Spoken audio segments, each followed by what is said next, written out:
സബ്ജക്റ്റിലും full mark.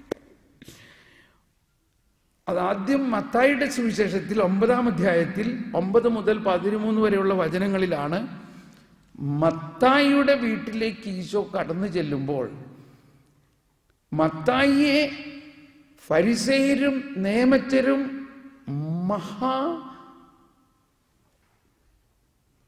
ഒരു not good Malayalam പറയുകയാണെങ്കിൽ പറയണോ അല്ലേ, മനസ്സിലാകാൻ വേണ്ടി പറയണം, ഒരു മഹാപോക്രിയായിട്ട് കണക്കാക്കിയിരിക്കുന്നതാണ് അല്ലേ. സോറി, ഞാൻ അങ്ങനത്തെ വാക്കൊന്നും ഉപയോഗിക്കാത്ത ആളാണ്, പക്ഷെ ഇതിപ്പോൾ അങ്ങനെ വന്നു. മത്തായിയെ ഒരു മഹാപാപിയായിട്ട് കണക്കാക്കുകയും മത്തായിയുടെ വീട്ടിൽ പ്രവേശിക്കുക പോലും ചെയ്യില്ല അവർ. അങ്ങനെയുള്ള അവസ്ഥാവിശേഷമുള്ളപ്പോൾ ഒരു യഹൂദനായ ഈശോ മത്തായിയുടെ വീട്ടിലേക്ക് അങ്ങ് കടന്നു ചെല്ലുകയാണ്. അത് ഭയങ്കര സ്കാൻഡലായി. അവിടെ കൂടിയിരുന്ന യഹൂദ പ്രമാണികളും ഫരിസേയരും നിയമജ്ഞരും ശിഷ്യന്മാരോട് ചോദിച്ചു, നിങ്ങളുടെ ഗുരു എന്താണ് ചെയ്യുന്നത്?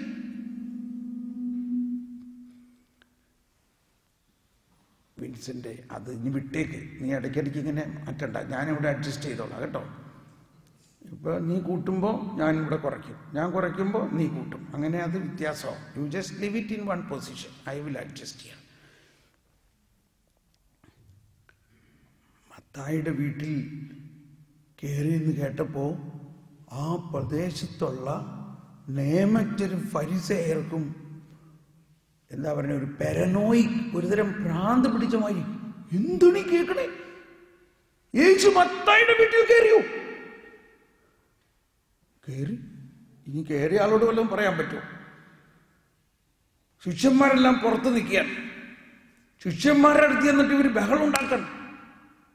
क्या तुम्हारे गुरु नाकेदार और पापियों के साथ भोजन करते हो? ഹിന്ദിയിലാണ് ഇത് എനിക്ക് ആദ്യം ഇത് മനസ്സിലായത്. ഹിന്ദി സിനിമയൊക്കെ കാണുന്നവരല്ലേ നിങ്ങൾ? മനസ്സിലായില്ലേ? തുമാരെ ഗുരു നാഖദാർ और പാപിയോं के साथ भोजन करते हो? നിങ്ങളുടെ ഗുരു ഈ പാപിയും ചുങ്കക്കാരനോടൊപ്പം ഭക്ഷണം കഴിക്കണമെന്നോ? സ്കാൻഡൽ. ഇപ്പോഴാണ് ഈശോ പതുക്കെ അവിടെ നിന്ന് ഇത് കേട്ടിട്ട് പുറത്തു വന്നു. എന്നിട്ട് പറയുകയാണ്, 3 കാര്യമാണ് അവിടെ പറയുന്നത്. മത്തായി 9, 11, 12, 13. പ്രധാനമായിട്ട് പറഞ്ഞൊരു കാര്യം ഇതാണ്, ഞാൻ വന്നിരിക്കുന്നത് അല്ലെങ്കിൽ നീതിമാന്മാരെ തേടിയല്ല, പാപികളെ തേടിയാണ്. അതാണ് കരുണ എന്നതിൻ്റെ അർത്ഥം. ദൈവത്തിന് പാപികളോടുള്ള സ്നേഹമാണ്. നീതിമാന്മാരെ തേടി അല്ല. നല്ല വിശുദ്ധരായ ആൾക്കാരെ, അൽഫോൻസാമയെ പോലെയും ചാവറാച്ചനെ പോലെയൊന്നും ആൾക്കാരെ അന്വേഷിച്ചിട്ടല്ല വന്ന ഈശോ. നമ്മളിവിടെ എല്ലാ ദിവസവും പള്ളിയിൽ വരികയും ഒരു പാപവുമില്ലാതെ ജീവിക്കുന്ന നല്ല മനുഷ്യരെ അന്വേഷിച്ചിട്ടല്ല വന്നത്. ഇതൊക്കെ പറയുമ്പോൾ ഇപ്പോൾ ഭയങ്കര കൺഫ്യൂഷൻ ഉണ്ടാവും. അപ്പൊ നമ്മൾ എല്ലാ ദിവസവും പള്ളിയിലും വന്ന് ഇത്രയും നൊവേനൊക്കെ ചെല്ലണതിന്റെ പിന്നെ ആവശ്യം എന്താ? ഇതൊന്നും ചെല്ലാത്ത ബാക്കിയുള്ള ആളുകൾ കർത്താവ് ചുമ്മാ അങ്ങ് കയറ്റിക്കൊണ്ടുപോവാണെങ്കിൽ. ഇതാണ് ഒരു 7 ദിവസം ധ്യാനം കഴിഞ്ഞപ്പോൾ ഒരു ചെടുത്തിയാർ പറയാണ്, എൻ്റെ ബ്രദറെ, ഞാൻ ചെറുപ്പം മുതലേ ഒരു ദിവസം പോലും വിശുദ്ധ കുർബാനയ്ക്ക് പോകാതിരുന്നിട്ടില്ല. ഞാനും ഈ കുർബാനയ്ക്കൊന്നും പോകാത്ത ഈ നാമമാത്ര ക്രിസ്ത്യാനിയും ഒരുപോലെ സ്വർഗത്തിൽ കയറുന്നോ?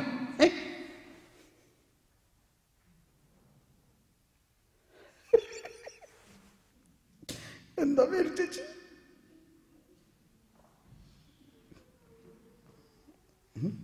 എന്താ ചേർത്തിയാരെ ഇങ്ങൊന്നും ചിന്തിച്ചു നോക്കി, അല്ല ഒന്ന് ചിന്തിക്കും. അതാണ് കരുണ, അതാണ് കരുണ. മനസ്സിലായോ? ഇപ്പൊ നോക്കിയാൽ നമ്മുടെ നാട്ടിലും നാട്ടിൻ പുറത്തും ഒക്കെ കള്ളു കുടിച്ച് നടക്കണവരും പല ചീത്ത സ്വഭാവത്തിൽ നടക്കണവരും ഒക്കെ നമ്മൾ ഇവരൊന്നും സ്വർഗത്തിൽ കയറില്ല എന്ന് വിചാരിച്ചിരിക്കണവരായിരിക്കും. പക്ഷേ ഈ സ്വർഗത്തിൽ ചെല്ലുമുണ്ടാവുന്നതിനെ കുറിച്ച് പല വിശുദ്ധരും പറഞ്ഞിട്ടുള്ള ഒരു കാര്യമാണ്, അവിടെ ചെല്ലുമ്പോൾ നമ്മൾ അത്ഭുതപ്പെടും. എന്താ? നമ്മൾ ഒരിക്കലും പ്രതീക്ഷിക്കാത്ത കുറെ ആൾക്കാർ നമ്മുടെ കിഴക്കേൽ അന്തോണി കള്ളും കുടിച്ച് ബഹളം ഉണ്ടാക്കി തല്ലും പിടിച്ച് നശിച്ച് കിടക്കണം. അവൻ സ്വർഗത്തിൽ വന്നേക്കണം. ഈ പാപികളൊക്കെ സ്വർഗത്തിൽ കയറുമോ? പറയും. ഈ പാപികൾ സ്വർഗത്തിൽ കയറുമോ? കയറുമോ? കയറുമോ? കയറും. എന്നാ പിന്നെ നമ്മളെന്തിനാ ഇത്ര കഷ്ടപ്പെട്ട് എല്ലാ ദിവസവും കുർബാനയ്ക്കൊക്കെ വരണേ? അപ്പൊ ഇതൊക്കെയാണ് പഠിക്കണമെന്ന് പറയണത്. വാസ്തവത്തിൽ നമ്മളുടെ പ്രാർത്ഥന കൊണ്ടാണ് പാപികൾ സ്വർഗത്തിൽ കയറുന്നത്. കണ്ടോ? എന്താ നമ്മുടെ പ്രാർത്ഥന?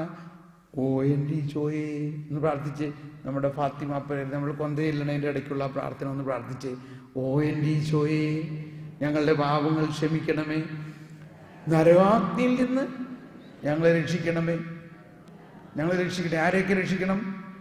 എല്ലാ ആത്മാക്കളെയും, പ്രത്യേകിച്ച് അങ്ങയുടെ കാരുണ്യം ഏറ്റവും കൂടുതൽ ആവശ്യമുള്ള ഈ തെമ്മാടികളെ, അവരെ രക്ഷിക്കണേ.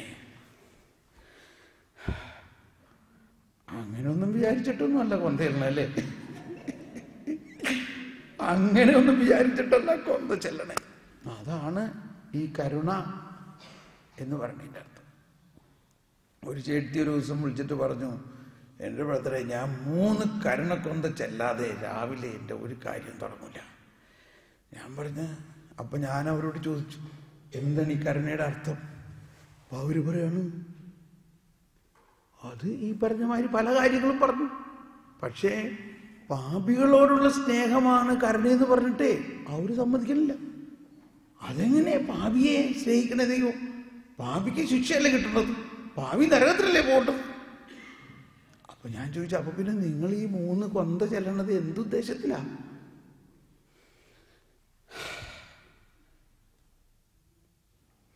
ആ കരുണക്കൊന്തയുടെ ആദ്യത്തെ പ്രാർത്ഥന തന്നെ എന്താ? കർത്താവിന്റെ അതിദാരുണമായ പീഡാസഹനത്തെ പ്രതി ഞങ്ങളുടെ മേലും ലോകം മുഴുവന്റെ മേലും. ആരാണ് ഈ ലോകം മുഴുവനുള്ളവര്? എന്താണ് ഈ ബ്രദർ പറയണേ? പാപികളൊക്കെ സ്വർഗത്തിൽ പോകുന്നോ?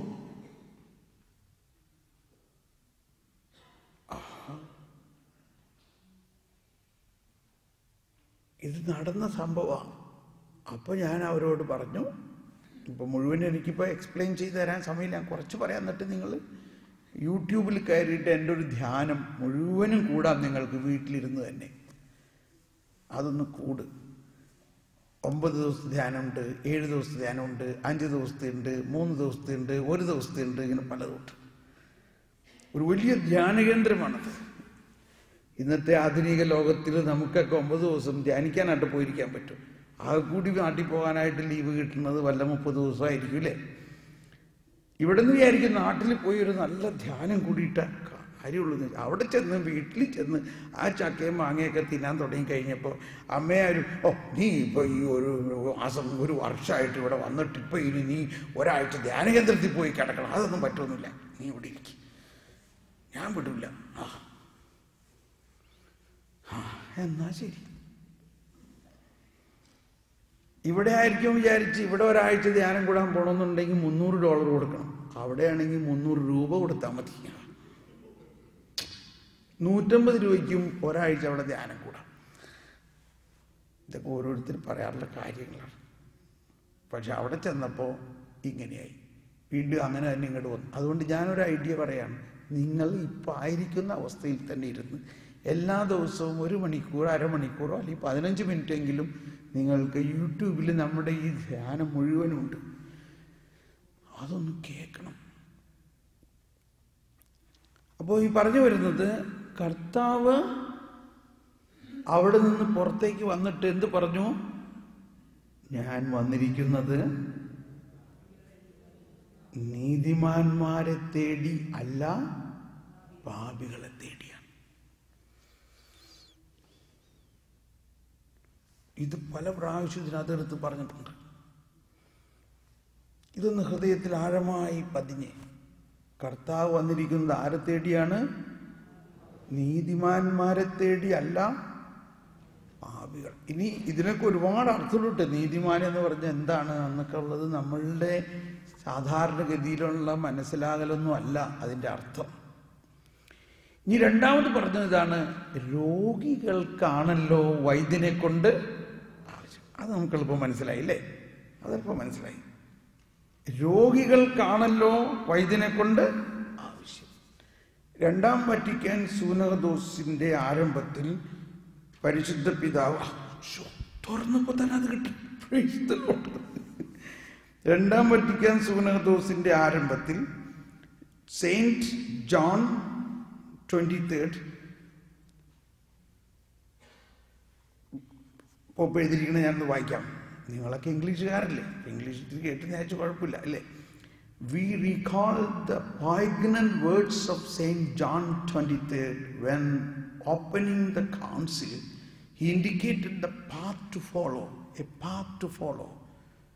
Now the bride of Christ wishes to use the medicine of mercy rather than taking up arms of severity. To use the medicine of mercy. See that words, medicine of mercy. Mercy, കരുണ ഒരു മരുന്നാ പോലും. കരുണ ഒരു മരുന്നാണ്. അതായത് ഏറ്റവും വലിയ പാപിയോട് നമ്മൾ കരുണ കാണിക്കുമ്പോൾ അവന് അത് വലിയ ഒരു മരുന്ന് എന്ന് പറഞ്ഞാൽ, ഇപ്പോൾ ക്യാൻസർ രോഗത്തിന് ഒരു പുതിയ ഔഷധം കണ്ടുപിടിക്കപ്പെട്ടു എന്ന് ന്യൂസ് വന്നാൽ ആർക്കായിരിക്കും ഏറ്റവും സന്തോഷം? ഏറ്റവും സന്തോഷം ആർക്കാ? ക്യാൻസർ രോഗിക്ക്. രോഗമില്ലാത്ത ആൾക്ക് വല്ല സന്തോഷമുണ്ടോ? എന്ന പോലെ തന്നെ ഞാൻ, അല്ലെങ്കിൽ എനിക്ക് പാപമൊന്നുമില്ല, ഞാൻ എല്ലാ ദിവസവും പള്ളിയിലൊക്കെ പോയി നന്നായിട്ട് പ്രാർത്ഥിക്കുന്ന ആളാണ്, എനിക്ക് പാപമൊന്നുമില്ല, ഞാൻ ആഴ്ചയിലൊരിക്കൽ കുമ്പതായിരിക്കും, ഞാൻ ദശാംശം കൊടുക്കും. അതാണ് ആ ഫരിസേയൻ പ്രാർത്ഥിച്ചത്, ഇല്ലേ? അങ്ങനെയുള്ള ആൾക്ക് ഈ കരുണയെക്കുറിച്ച് ഒന്നും മനസ്സിലാവില്ല. ആർക്കാ മനസ്സിലാവുക? പാപിയാണ്, ഞാൻ പാപിയാണ്, എനിക്ക് പാപമുണ്ട്, എന്നിലെ ഈ പാപത്തിനെ എനിക്ക് സ്വയം മാറ്റാൻ പറ്റില്ല, എനിക്ക് സ്വയം മാറ്റാൻ പറ്റില്ല എന്നുള്ള അവബോധമുള്ള ആൾക്ക് കരുണ എന്തെന്ന് മനസ്സിലാവുള്ളൂ. അതാണ് ഈശോ പറഞ്ഞതിൻ്റെ അർത്ഥം. രോഗികൾക്കാണല്ലോ വൈദ്യനെ കൊണ്ട് ആവശ്യം, രോഗികൾക്ക്. അതിനുശേഷം പറഞ്ഞു, നിങ്ങൾ പോയി പഠിക്കുവിൻ. Go and learn the meaning of these words. I want mercy, not sacrifice. ബലിയല്ല, കരുണയാണ് ഞാൻ ആഗ്രഹിക്കുന്നത് എന്നതിൻ്റെ അർത്ഥം എന്തെന്ന് നിങ്ങൾ പോയി പഠിക്കുവിൻ. ഇപ്പം ഇത് പറയുന്നത് ക്രിസ്ത്യാനികളോടാണോ? അന്ന് വല്ല ക്രിസ്ത്യാനി ഉണ്ടായിരുന്നോ? മനസ്സിലാക്കേണ്ട ഒരു വാസ്തവമാണ്. ഈ മത്തായി, മർക്കോസ്, ലൂക്ക്, യോഹന്നാന്റെ, അതായത് ഈശോയുടെ പരസ്യ ജീവിത കാലഘട്ടത്തിൽ ഉള്ള കഥാപാത്രങ്ങൾ ആരും തന്നെ ക്രിസ്ത്യാനികൾ അല്ല. ക്രിസ്ത്യാനി അന്ന് ഉണ്ടായിരുന്നില്ല. എന്നാണ് ക്രിസ്ത്യാനി ഉണ്ടായത്? ഒറ്റ ക്രിസ്ത്യാനിയെയും യേശു നേരിട്ട് കണ്ടിട്ടില്ല. ക്രിസ്ത്യാനി എന്നുണ്ടായത്? ക്രിസ്ത്യാനി ഉണ്ടായത് യേശുവിൻ്റെ പീഡാസഹനവും മരണം കഴിഞ്ഞ്, പന്തക്കുസ്ത കഴിഞ്ഞ്, പരിശുദ്ധാത്മാവിനാൽ നിറഞ്ഞ ആ സമൂഹം, ആ പരിശുദ്ധാത്മാവിലുള്ള ജീവിതത്തിൻ്റെ, അതാണ് നമ്മുടെ ഈ സിറോ മലബാർ കുരിശ് എന്ന് പറയുന്നത്. പരിശുദ്ധാത്മാവിലുള്ള ജീവിതമാണിത്. കണ്ടോ, ഈ കുരിശിൻ്റെ പൂമൊട്ടുകൾ എന്ന് പറയുന്നത് കുരിശിൽ നിന്നും ഉയരുന്ന ഉയർപ്പിൻ്റെ പുതുജീവനാണ്. അത് പരിശുദ്ധാത്മാവിലൂടെയാണ്. അത് വന്നപ്പോൾ ഭാരതത്തിൻ്റെ ഒരു പ്രത്യേക ചിഹ്നമാണ് താമര. ഇതാണ് താമര. ഇന്നത് മറ്റുള്ള ആൾക്കാർ ആ ചിഹ്നമായിട്ട് എടുത്തു എന്നുള്ളൂ. അതിനു മുമ്പേ ഇത് നമ്മൾ ചിഹ്നമായിട്ട് എടുത്തിട്ടുള്ളതാ ഈ താമര. എന്താണ് താമരയുടെ പ്രത്യേകത? താമര ചെളിയിലേ വളരുള്ളൂ. ചെളിയില്ലാതെ താമരയ്ക്ക് വളരാൻ പറ്റില്ല. എന്നാൽ താമരയിൽ ചെളിയില്ല. താമരയിൽ ചെളിയില്ല. ചെളിയുള്ള കുളത്തിലാണ് താമര വളരുന്നതെങ്കിലും ആ കുളത്തിൽ നിന്ന് പൊങ്ങി വന്നിട്ട് മനോഹരമായി നിർമ്മലമായ ഒരവസ്ഥ. അതാണ് ക്രിസ്തീയ ആത്മീയത. In the world, we are in the world but not of the world. നമ്മൾ ലോകത്തിലാണ്, ലോകത്തിൻ്റെ എല്ലാ ചെളിയും മധ്യത്തിലാണ് നമ്മൾ ജീവിക്കുന്നതെങ്കിലും നമ്മളിൽ പരിശുദ്ധാത്മാവിൻ്റെ കൃപയിലൂടെയും കരുണയിലൂടെയും നമ്മളിൽ ചെളിയില്ല. അപ്പോൾ പരിശുദ്ധാത്മാവ് നിറഞ്ഞ ഒരു സമൂഹം ഉണ്ടായി. അവരെ അന്ത്യോക്യയിൽ വെച്ച് പലരും വിളിക്കാൻ തുടങ്ങി, ഇവർ വേറൊരു ഗ്രൂപ്പാണ്, അവർ ക്രിസ്ത്യാനികളാണവർ. അങ്ങനെയാണ് ക്രിസ്ത്യാനി എന്നവരുണ്ടായത്. ക്രിസ്ത്യാനി, യേശുവിൻ്റെ കാലത്ത് ഒറ്റ ക്രിസ്ത്യാനി ഉണ്ടായിരുന്നില്ല. യേശു വന്നത് ക്രിസ്ത്യാനികൾക്ക് വേണ്ടി മാത്രമല്ല, യേശു വന്നത് സർവ മനുഷ്യർക്കും വേണ്ടിയാണ്. അതാണ് നമ്മുടെ പ്രാർത്ഥനയിൽ പറയുന്നത്, മനുഷ്യവംശത്തിൻ്റെ പ്രത്യാശയായ ക്രിസ്തുവേ. മനുഷ്യവംശം മുഴുവനും വേണ്ടിയാണ് ഈശോ വന്നത്. ഓക്കെ, അപ്പൊ ഇവിടെ പറയാണ്, നിങ്ങൾ പോയി പഠിക്കുവിൻ, ഗോ ആൻഡ് ലേൺ. എന്തിനെ കുറിച്ചാണ് പറഞ്ഞത്? അപ്പൊ ഈ അവിടെ കൂടിയിരുന്ന ഫരിസേയരും നിയമജ്ഞരും, അവർക്ക് പഴയ നിയമം മിക്കവാറും ബൈഹാർട്ടാണ്. ഹോശിയ പ്രവാചകന്റെ പുസ്തകത്തിൽ 6-ാം അധ്യായത്തിലെ 6-ാമത്തെ വചനമാണ് ഇവിടെ ഈശോ ഉദ്ധരിച്ചത്. നിങ്ങൾ പോയി പഠിക്കുവിൻ. ഇതിന്റെ അർത്ഥം എന്താണ്? ആ വചനം അവർക്കറിയാം, പക്ഷെ അർത്ഥം അറിഞ്ഞൂടാ. അവർക്ക് ആ വചനമെല്ലാം ബൈഹാർട്ടാണ്, സങ്കീർത്തനങ്ങളെല്ലാം ബൈഹാർട്ടാണ്. സങ്കീർത്തനങ്ങൾ എല്ലാ ദിവസവും അവരിങ്ങനെ എത്തിച്ചുകൊണ്ടിരിക്കും. ആ സങ്കീർത്തനങ്ങളിലെല്ലാം പറയുന്നത് എന്താ? അവിടുത്തെ കാരുണ്യം ശാശ്വതമാണെന്ന് ഇസ്രായേൽ പറയട്ടെ. എല്ലോരം സങ്കീർത്തനങ്ങളിലാണ് അവിടുത്തെ കരുണയെക്കുറിച്ച് പറയുന്നത്. പക്ഷെ അതിൻ്റെ അർത്ഥം എന്തെന്ന് അവർക്ക് അറിയില്ല.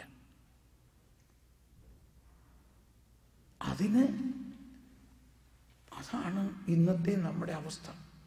ഈശോ പറയാണ്, നിങ്ങൾ പോയി പഠിക്കുവിൻ.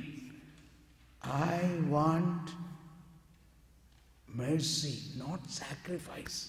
നമ്മളും ചിലപ്പോൾ വളരെ കണിശമായിട്ട് ചില കാര്യങ്ങളൊക്കെ ചെയ്യണം. അത് ചെയ്താൽ എല്ലാം ശരിയാവുന്ന വിചാരിക്കണേ. ചിലത് ഞാനിങ്ങനെ പറയുമ്പോൾ ആരെയോ വിമർശിക്കണമായിട്ടൊക്കെ തോന്നാട്ടോ, എന്നോട് ക്ഷമിക്കണം. ഒരു പറയാൻ മനസ്സിലാക്കാനുള്ള എളുപ്പത്തിന് വേണ്ടി ഇപ്പം എൻ്റെ അകത്ത് ഇങ്ങനെ വരുന്നൊരു കാര്യമാണ്. ഇപ്പോൾ ഒരാൾ പറഞ്ഞു, ഞാൻ 33 പ്രാവശ്യം വിശ്വാസ പ്രമാണം ചെയ്യും.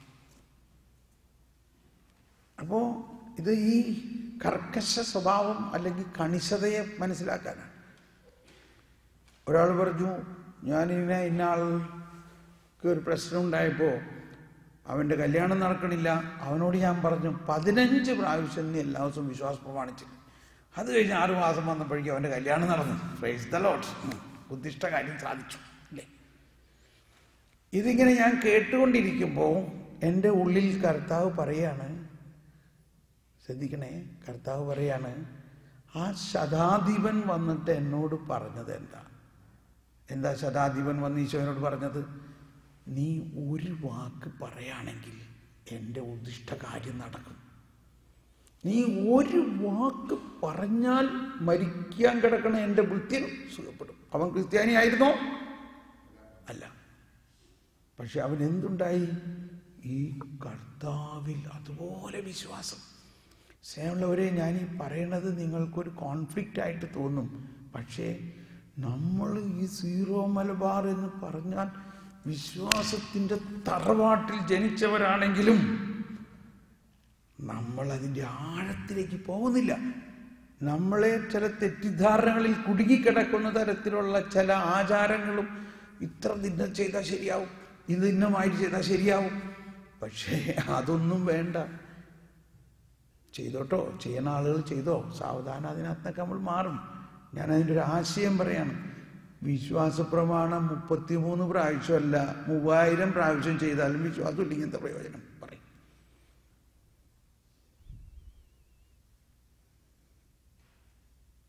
എന്നാൽ വിശ്വാസമുണ്ടെങ്കിൽ ഒരു പ്രാവശ്യം വിശ്വസിച്ചാൽ മതി. നിനക്ക് കടുകുമണിയോളം വിശ്വാസമുണ്ടെങ്കിൽ ഈ മലയോട് മാറാൻ പറഞ്ഞാൽ അത് മാറും. ഈ ഇടയ്ക്ക് നാട്ടിൽ വെച്ച് ഒരു സഹോദരൻ എൻ്റെ അടുത്ത് വന്നിട്ട് പറഞ്ഞു, എന്നെ നല്ല പരിചയമുള്ള ഒരാളാണ്, ബ്രദറെ എനിക്ക് വേണ്ടിയിട്ട് പ്രാർത്ഥിക്കും, എനിക്ക് പേടിയാകണം. എന്തിനാ നീ പേടിക്കണേ? കർത്താവ് നിൻ്റെ അടുത്തുണ്ടല്ലോ. അതെ അത് ഇത്തിരി കൂടുതലുണ്ടെന്നാണ് എനിക്ക് തോന്നണമെന്ന് എന്ന് പറഞ്ഞ അർത്ഥം, ഈ ഇടയ്ക്ക് എൻ്റെ അകത്ത് ഒരു പുതിയ വരം പ്രവർത്തിക്കുന്നു എന്ന് പറഞ്ഞാൽ ബ്രദർ ആരോടും പറയണ്ട. ഞാനിപ്പോൾ ആരോടും പറഞ്ഞില്ല കേട്ടോ, ഞാൻ ആളുടെ പേരൊന്നും പറഞ്ഞില്ലല്ലോ. ഞാനതിൻ്റെ ആ വരത്തിൻ്റെ പ്രവർത്തനം പറയുകയാണ്. പറഞ്ഞാലും കുഴപ്പമൊന്നുമില്ല. അദ്ദേഹം പറയാണ്, എന്നെ കർത്താവ് ചില മദ്യപാനികളുടെ അടുത്തേക്ക് ഇങ്ങനെ ആകസ്മികമാക്കി കൊണ്ടുപോകും. എനിക്ക് യാതൊരു പരിചയമില്ല, പക്ഷേ അവർ വലിയ മദ്യപാനികളാണെന്ന് അവരോട് സംസാരിക്കുമ്പോൾ എനിക്ക് മനസ്സിലാവും. ഞാൻ അവരുടെ മേലൊന്ന് തൊട്ടുകൊണ്ട് പറയും, ഇനി മുതൽ നീ കുടിക്കില്ല. പിന്നെ അവന് കുടിക്കാൻ പറ്റണില്ല.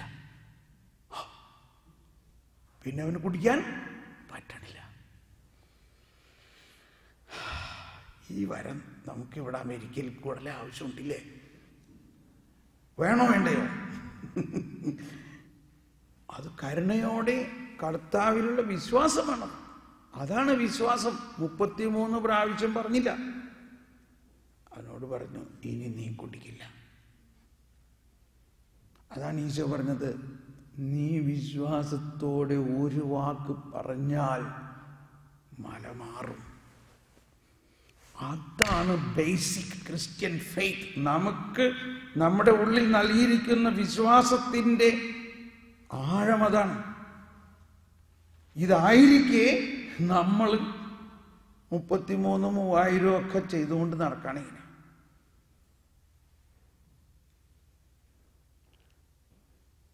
ഈ ഇടയ്ക്ക് ഒരു സ്ഥലത്ത് നിന്ന് ഒരു ചേട്ടത്തി വിളിച്ച് പറഞ്ഞു, അവരുടെ കോമ്പൗണ്ടിൽ അയൽവക്കക്കാരുടെ പന്നി വന്ന് ശല്യപ്പെടുത്തണം. കുറച്ച് പച്ചക്കറിയും സാധനങ്ങളൊക്കെ ഉള്ളൂ, എങ്കിലും അത് കഷ്ടപ്പെട്ട് ഉണ്ടാക്കിയേക്കണല്ലേ. അയൽവക്കക്കാരൻ്റെ പന്നികൾ ഇവരുടെ വീട്ടിൽ വന്നിട്ട് ഇവരുടെ കോമ്പൗണ്ടിൽ വന്ന് അതിനെ മുഴുവനും നശിപ്പിക്കണം. ബ്രദർ എന്ത് ചെയ്യണം? ഞാൻ പറഞ്ഞു, നീ വിശ്വാസത്തോടെ ഒന്ന് പ്രാർത്ഥിച്ചാൽ മതി. അയ്യോ, എനിക്ക് അത്തരം വിശ്വാസമൊന്നുമില്ല. ബ്രദർ ഒന്ന് പ്രാർത്ഥിക്കും, എന്തെങ്കിലും ആവട്ടെ, നമ്മളൊന്ന് പ്രാർത്ഥിക്കാം. ആ സഹോദരിയുടെ വിഷമം കണ്ടിട്ട് ഞാൻ പറഞ്ഞു, നാളെ മുതൽ അല്ലെങ്കിൽ ഇപ്പോൾ തന്നെ ഈ പന്നികളെ വിലക്കുന്നു. ഈ പന്നി ഇനി ഒന്നും നിന്റെ കോമ്പൗണ്ടിൽ കയറില്ല. ഇത്രേ പറഞ്ഞോളൂ.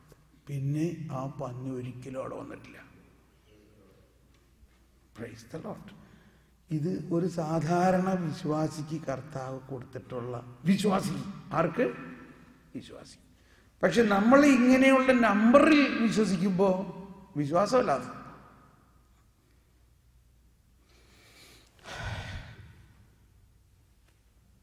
ഇപ്പം നമ്മൾ കേട്ടിട്ടുണ്ട് പല വിശുദ്ധരും ഇങ്ങനെയൊക്കെ പ്രാർത്ഥിച്ചതായിട്ട്. അതുകൊണ്ടാണ് നമ്മൾ കോൺട്രവേഴ്സിലൊന്നും പോകണ്ട. വിശ്വാസത്തിൻ്റെ ഒരു തലമാണ്. ഈശോ പറയാണ്, ആ ശതാധിപൻ വന്ന് എന്നോട് പറഞ്ഞത് എന്താ? ഒരു വാക്ക് പറഞ്ഞാൽ എൻ്റെ ഭൃത്യൻ സുഖപ്പെടും. അവനൊരു ക്രിസ്ത്യാനി ആയിരുന്നില്ല. അവൻ മാമോദിസ മുങ്ങിയവനായിരുന്നോ? സ്ഥൈര്യലേപനം സ്വീകരിച്ചവനായിരുന്നോ? നമ്മെ ജീവിപ്പിക്കുന്ന കർത്താവ് വിശ്വസിഹായുടെ കൃപാവരം നാം എല്ലാവരിലും സമ്പൂർണമായി സ്വീകരിച്ചവനായിരുന്നോ? അല്ല. അപ്പൊ നമ്മുടെ പ്രിവിലേജ് നോക്കൂ. നമുക്കിതെല്ലാം കിട്ടിയിട്ടും എന്താണ് ഇനി നമ്മൾ നോക്കുന്നത്? എന്തുകൊണ്ട് നമ്മൾ ഇതൊന്നും ഉപയോഗിക്കുന്നില്ല? കാരണം ഇതാണ്, നമ്മൾ ഇതിൻ്റെ പ്രവർത്തനത്തെക്കുറിച്ച് പഠിക്കുന്നില്ല. ഈ തന്നിരിക്കുന്ന വിശ്വാസത്തിൻ്റെ ആ കരുണയുടെ കണ്ടന്റ്, ഉള്ളടക്കം എന്താണെന്ന് നമ്മൾ പഠിക്കുന്നില്ല. നമ്മൾ ചെറുപ്പം മുതലേ പഠിച്ചേക്കുന്നത് എന്താ?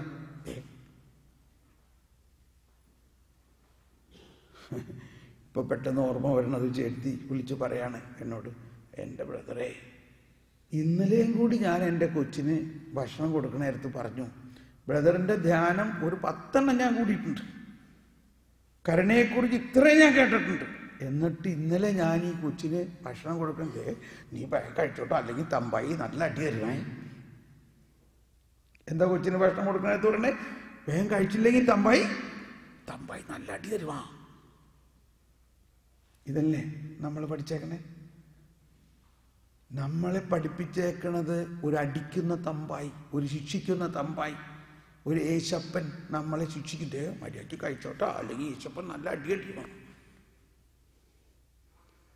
ചെറുപ്പം മുതലേ നമ്മളിലേക്ക് കടന്നു വന്നിരിക്കുന്നത് ഒരു ശിക്ഷിക്കുന്ന ദൈവത്തെയാണ്, കരുണയുള്ള രക്ഷിക്കുന്ന ദൈവത്തെ അല്ല. മാത്രമല്ല ഒന്നുള്ളതിനെ ഓലക്ക കൊണ്ട് അടിക്കണം. ഇത് ഏത് സുവിശേഷത്തിലുള്ളതാ? പറയും. അടിക്കുകയും ചെയ്യും. അടിച്ചു വളർത്തണം പിള്ളേരെയൊക്കെ. അങ്ങനെ അടിച്ചു വളർത്തിയേക്കുന്നവർക്കൊക്കെ എന്നിട്ട് അവസാനം വരുമ്പോൾ ഇങ്ങോട്ട് അടി കിട്ടിയിട്ടുണ്ട്. ഇത്രേ ഉള്ളൂ. ആരടിക്കുന്നത്? മക്കളുടെ. എടി എനിക്ക് ഇത്ര കാശ് വേണം, തായോ. തന്നില്ലെങ്കിൽ അടി. ഏറെ മകൻ അമ്മേനെ അടിക്കണമെന്ന്. എവിടെ ചെന്ന് അടിച്ചു വളർത്തിയിട്ട് മകൻ അമ്മയുടെ തലമുടിക്ക് പിടിച്ചിട്ട് അടിക്കണം. എന്നിട്ട് വേഗം എടുത്ത് കാശും കാർഡും ഒക്കെ എടുത്ത് കൊടുത്ത് കൊണ്ടുപോകുകയും ചെയ്തേ. എന്തുകൊണ്ടാ? നമ്മൾ ഇങ്ങനെ കരുണാസമ്പന്നനായ ഒരു ദൈവത്തെ നമ്മൾ അനുഭവിക്കുന്നില്ല, അത് പഠിപ്പിക്കുന്നില്ല. കണ്ടോ, ഈശോ പറയാണ്, നിങ്ങൾ പോയി പഠിക്കുവിൻ. ഞാൻ ആഗ്രഹിക്കുന്നത് ബലിയല്ല. ബലി എന്ന് പറഞ്ഞാൽ ഫരിസേയര് നിയമിച്ചിരിക്കും ബലി അർപ്പിക്കണം, കൃത്യമായിട്ട് ബലി അർപ്പിക്കണം. പ്രധാന പുരോഹിതന്റെ ബലിയർപ്പണത്തെ കുറിച്ചുള്ളതൊക്കെ നമുക്കൊന്ന് ചെറിയൊരു സൂചന തരാം. ഈ പത്രോസിനോട് ഈശോ പറഞ്ഞു, കോഴി 2 പ്രാവശ്യം കൂവുന്നതിന് മുമ്പ് നീ 3 പ്രാവശ്യം എന്നെ തിരസ്കരിക്കും എന്ന് പറഞ്ഞതിനെ കുറിച്ചൊരു റിഫ്ലക്ഷൻ പറയാണ്. അതായത് പ്രധാന പുരോഹിതന്റെ അങ്കണത്തിൽ വെളുപ്പാൻ കാലത്താണ് ഈ സംഭവം നടക്കുന്നത്. പ്രധാന പുരോഹിതൻ ആദ്യത്തെ കോഴി കൂവുന്ന സമയത്ത് എണിക്കണം എന്നുള്ളതാണ്. ആ ആദ്യത്തെ കോഴി കൂവുന്നതും രണ്ടാമത്തെ കോഴി കൂവുന്നതും തമ്മിൽ വ്യത്യാസമുണ്ട്. ആദ്യത്തെ കോഴി മൂപ്പൻ കോഴിയാണ് കൂവുന്നത്, രണ്ടാമത്തെ കോഴി അസിസ്റ്റന്റ് കോഴികളാണ് കൂവുന്നത്, കൊച്ചു കോഴികളാണ് കൂവുന്നത്. മൂപ്പൻ കോഴി കൂവുമ്പോൾ ആ പ്രദേശത്തുള്ള മറ്റെല്ലാ കോഴികളും എണിക്കും. എന്ന പോലെ പ്രധാന പുരോഹിതനും എണിക്കണം, എണിറ്റ് ബലിയർപ്പിക്കാൻ തയ്യാറാകണം.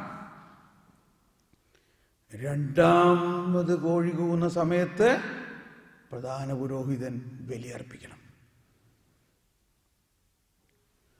ആ സംഭവം പത്രോസിനോട് പറയാണ്, കോഴി 2ാം പ്രാവശ്യം കൂവുന്നതിന് മുമ്പ് നീ എന്നെ 3 പ്രാവശ്യം ബലിയർപ്പിച്ചിരിക്കും എന്ന് പറഞ്ഞാൽ നീ എന്നെ 3 പ്രാവശ്യം തിരസ്കരിച്ചിരിക്കും. പ്രധാന പുരോഹിതൻ അല്ല അവിടെ അർപ്പിക്കുന്നത്. ആരാണ് ഇവിടെ? ഇവിടെ പത്രോസ് എന്ന പ്രധാന പുരോഹിതനാണ് അർപ്പിക്കാൻ പോകുന്നത്. ഞാനിതെല്ലാം പറയണത് എന്താണെന്ന് എനിക്ക് അറിഞ്ഞൂടാ. ഇതിനകത്ത് ചില സൂചനകൾ നമുക്ക് കിട്ടുന്നുണ്ട്. എന്ത് കിട്ടുന്നു? ഇത് കുറച്ച് പഠിക്കേണ്ട സാധനമാണല്ലോ എന്നല്ലേ? ഇത് കുറച്ച് പഠിക്കേണ്ട കാര്യമാണ്. അതുകൊണ്ടാണ് ഈശോ പറഞ്ഞത്, കരുണ എന്തെന്ന് നിങ്ങൾ പോയി പഠിക്കുവിൻ. പനക്കലച്ചൻ്റെ ഒരു പ്രസംഗത്തിൽ ഇങ്ങനെ ഞാൻ കേട്ടു, മുടിയനായ പുത്രന്റെ ജ്യേഷ്ഠന് മനസ്സിലായില്ല, കരുണ എന്തെന്ന് അവന് മനസ്സിലായില്ല. മുടിയനായ പുത്രന്റെ കഥ നമ്മൾ ഇഷ്ടം പോലെ കേട്ടിട്ടുള്ളതാണ്. പക്ഷേ അവിടെ അല്ല കരുണ. മുടിയനായ പുത്രൻ വന്നു, അവനോട് പിതാവ് കരുണ കാണിച്ചു. പക്ഷെ അതിനേക്കാൾ വലിയ അതിൻ്റെ ആ ഉപമയുടെ ക്ലൈമാക്സ് മുടിയനായ പുത്രന്റെ ജ്യേഷ്ഠന്റെ കാര്യമാണ്. ഈ ജ്യേഷ്ഠൻ പിതൃഭവനത്തിലായിരുന്നു. എന്നിട്ടും ഈ പിതാവിനെ മനസ്സിലായോ? ഇപ്പോ ഇളയ മകൻ വന്നപ്പോ ജ്യേഷ്ഠന് ദേഷ്യമായി. വീട്ടുകാരും നാട്ടുകാർക്കും എല്ലാം വലിയ സന്തോഷം, ഇവൻ തിരിച്ചു വന്നിരിക്കുന്നു. പക്ഷെ ആർക്കാ സന്തോഷമില്ലാത്തത്? ഒരാൾക്ക് മാത്രം സന്തോഷമില്ല. ആർക്ക് സന്തോഷമില്ല? ചേട്ടന് സന്തോഷമില്ല. എന്തുകൊണ്ട് സന്തോഷമില്ല? ജ്യേഷ്ഠൻ പറയുകയാണ് അപ്പനോട്, ഞാൻ ഇക്കാലം അത്രയും അങ്ങേക്ക് ദാസ്യവേല ചെയ്തു. എന്ത് ചെയ്തു? ദാസ്യവേല. ഒരടിമയായിട്ട്, ഒരടിമയെ പോലെ ഞാൻ വേല ചെയ്തു. അങ്ങയുടെ കൽപ്പനകളെല്ലാം ഞാൻ പാലിച്ചു. 10 കൽപ്പനകളും അതിൻ്റെ അപ്പുറം ഞാൻ പാലിച്ചു. എന്നിട്ടും എനിക്ക് എൻ്റെ സുഹൃത്തുക്കളോടുകൂടി ആസ്വദിക്കാൻ ഒരു ആട്ടും കുഞ്ഞിനെ അപ്പം വെട്ടിയോ?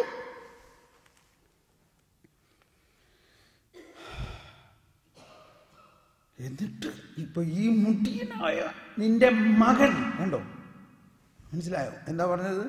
ഈ നിന്റെ മകൻ വേശ്യകളോടുകൂടി തിന്മ ചെയ്ത് നിന്റെ സമ്പത്ത് മുഴുവനും നശിപ്പിച്ചു വന്നപ്പോ അവന് വേണ്ടി വലിയ കാളയെ വെട്ടിയിരിക്കണം. ഇവിടുത്തെ പ്രധാന പോയിന്റ് ആദ്യം അവനെ കുറിച്ച് എന്താ പറഞ്ഞത്? ഒരു ദാസൻ, ഞാൻ അങ്ങേക്ക് ഇത്രയും കാലം ദാസ്യവേല ചെയ്തു. ഈ ഇളയാളെ കുറിച്ച് എന്താ പറഞ്ഞത്? ഈ നിന്റെ മകൻ. കണ്ടോ വ്യത്യാസം? അപ്പൊ ഇവിടുത്തെ പോയിന്റ് എന്താ? ഈ മൂത്തവൻ പിതാവിന്റെ ഭവനത്തിലായിരുന്നുവെങ്കിലും അവൻ ഇന്നേ വരെ അവൻ ആ മകനാണെന്നും ആ മകന് പിതാവിൽ നിന്നുള്ള വാത്സല്യം അവന്റെ അവകാശമാണെന്നും പിതാവിന്റെ സകല സമ്പത്തും അവന്റെ അവകാശമാണെന്നും അവൻ അറിഞ്ഞുകൂടാ. അജ്ഞത. അപ്പോഴാണ് പിതാവ് പറയുന്നത്, അവന്റെ കണ്ണിൽ നോക്കി, വാത്സല്യത്തോടെ നോക്കിയിട്ട് പറയാണ്, മകൻ നീ എന്തായി പറയണേ? നീ എപ്പോഴും എന്റെ കൂടെ അല്ലേ? എനിക്കുള്ളതെല്ലാം നിനക്കുള്ളതല്ലേടാ. ഇവന്റെ കണ്ണു തള്ളി. അപ്പൊ എന്തായിരുന്നു അവന്റെ അജ്ഞത? അവന്റെ അജ്ഞത എന്തായിരുന്നു? അവൻ പിതാവിന്റെ മകനാണെന്നുള്ള അറിവില്ലാണ്ടായി. ഒരു വിധത്തിൽ പറയുകയാണെങ്കിൽ, എന്നോട് ക്ഷമിക്കണം കേട്ടോ, നമ്മുടെ അവസ്ഥ ഇതാ.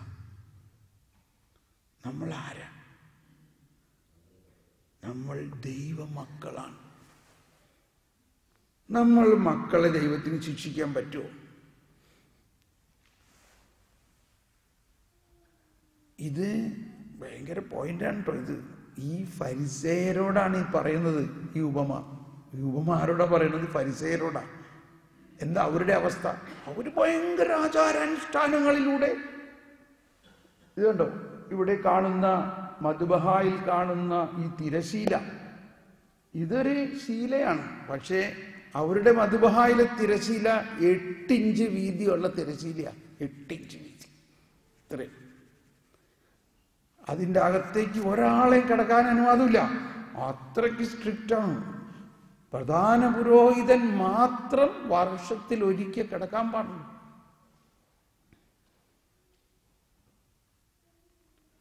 അയാൾ എന്തെങ്കിലും പാപം ചെയ്തവനാണെങ്കിൽ ചിലപ്പോ അകത്ത് വീണ് മരിക്കും. അതുകൊണ്ട് പ്രധാന പുരോഹിതൻ അകത്ത് കിടക്കുമ്പോൾ അയാളുടെ, അങ്ങനെ പ്രധാന പുരോഹിതൻ അകത്ത് വീണുപോയാൽ അയാളെ എടുക്കാൻ വിശുദ്ധിയുള്ള വേറെ ആരെങ്കിലും പുറത്തുണ്ടോ? ഒന്ന് ആലോചിച്ചോ. അതുകൊണ്ട് ആരും അകത്ത് കയറാൻ പാടില്ല. പിന്നെ എങ്ങനെ ഈ ശവം എടുക്കും?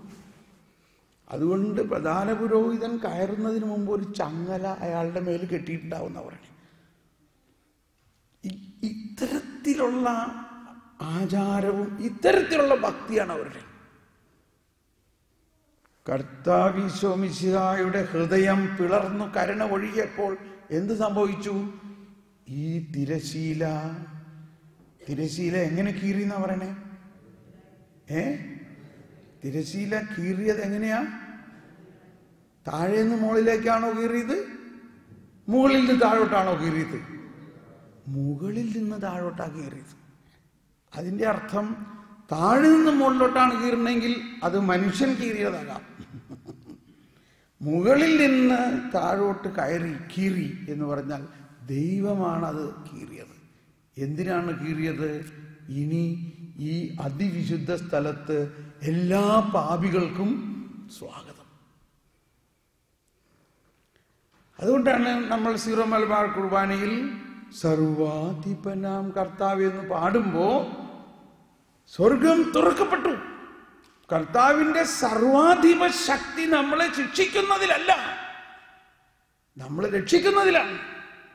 സകല പാപിയെയും ഇങ്ങോട്ട് വരുവിൻ, പാപികളേവരെയും മാടി വിളിച്ചവന. അതാണ് സർവാധിപ ശക്തി.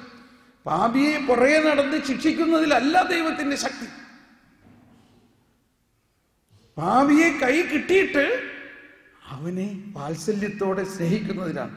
ഞാൻ എൻ്റെ ഇതിങ്ങനെ പറഞ്ഞു പോവുകയാണ് കേട്ടോ, നിങ്ങൾ വിഷമിക്കണ്ട, എവിടെയെങ്കിലും ചെന്ന് കൂട്ടിമുട്ടും അവസാനം ആകുമ്പോഴേക്കും. അങ്ങനെ വിചാരിച്ചോ, കാരണം ഇതാണ് ആത്മാവ് നയിക്കുമ്പോൾ. ഇപ്പോഴത്തെ പെട്ടെന്ന് വരുന്നത്